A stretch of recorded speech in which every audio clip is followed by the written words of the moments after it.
David Buckner. He's with Columbia University, economics professor. How are you, sir? Good to see you. Good to see you. Okay, so last night when Barack Obama was talking, he said a couple things that do we have the AIG audio or video from last night? Yes, we do. Yes, we do. Let's go ahead and play the AIG audio, and I want you to explain a question that I have. See if you can explain it. Go ahead. It is precisely because of the lack of this authority that the AIG situation has gotten worse. I understand that AIG is not a bank. It's an insurance company. If it were a bank and it had effectively collapsed, then the FDIC could step in. Okay. He's asking for more power. When I saw that, I thought to myself, wait a minute. You have the power on the banks, and you're not using it. You went to Congress and said, we need new powers for the Treasury Secretary. Okay, that's what's caused all this bailout nonsense. Now they're saying they want more power to shut any company. Am I right on this? Absolutely. Any company that is a threat to the financial system. And that's not the first time you see it. If you recall, the question came from Jay Leno. He asked the question, he says, you're going after AIG now, and you need control, and you want to make sure you're controlling this. Who's to say I'm not next? When the government comes in and they control these, and they look at it in terms of a bailout, they're saying, look, this is too good to fail because the rest of the economy revolves around it. When in fact, if they are supposed to fail, you ought to let bankruptcy take its toll. Right.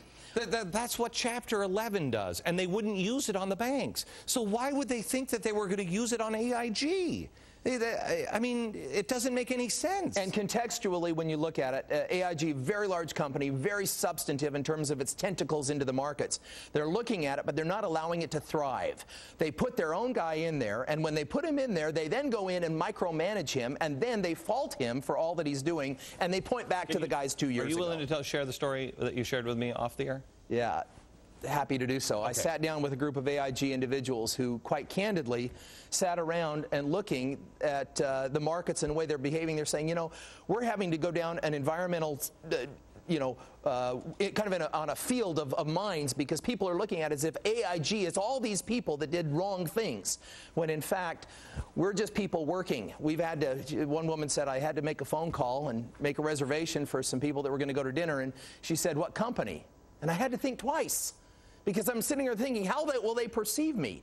And so she listed the company as AIU Holdings, only to turn around and say they wanted an email. And she said, here I'm sitting here proud to be a part of a company that I've worked hard for as an employee, and now I'm wondering whether I can send an email. Nothing to do with it. Nothing to do with it. This is, again, this goes back to the left and right argument that I was telling you about. This is, by the way, correct or? Absolutely. Okay. And we moved so far from what the founders ever thought. This isn't even We're looking at equality of result now. We're not looking at equality of opportunity. America, please get the 5,000-year leap. And I mean, I mentioned it's a 30-year-old book. I mentioned it on the September 12th show. It's still in the top 5. It's been #1 on Amazon.com forever. But anyway, this is the problem. And Barack Obama talked about cap and trade, absolutely, which puts you even further. Okay, here's what he said last night about cap and trade. I think cap and trade is the best way, from my perspective, to achieve some of those gains, because what it does is it starts pricing the pollution that's being sent into the atmosphere. The way it's structured, it has to take into account regional differences. It has to protect consumers from huge spikes in electricity prices. Okay, listen to that. Watch this. This is of a cap and trade system. 2008.